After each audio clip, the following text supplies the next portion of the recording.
50 years ago, my life journey changed forever. It's January 1976 in Atlanta, Georgia. I find employment as a food stamp caseworker. I am unexpectedly promoted to protective services caseworker, assigned to work with boys who were victims of sexual harm. I don't understand why it's so easy for me to relate to youth who have experienced sexual harm. I have no prior training as a social worker. But my passion for helping these kids becomes central to my life. Eventually, I start a support group for adult men who have experienced childhood abuse. In the middle of one such support group, my jaw drops as I hear one man's story and suddenly realize his story is my story.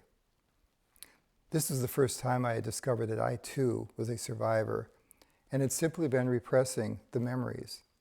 All of a sudden, I understand why it's so easy for me to connect with these other survivors. Soon, I discovered that it's nearly impossible to find support services for men like myself and the others in my support group. How could people let this happen?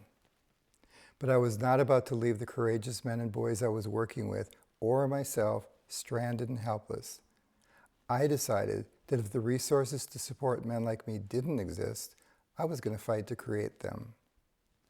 Now, 50 years later, in 2026, during Sexual Assault Awareness Month, I celebrate the 50-year anniversary of my work with boys and men who have experienced sexual harm. I built an entire career on creating programs, conferences, and organizations that provide access to everyone, regardless of gender or identity.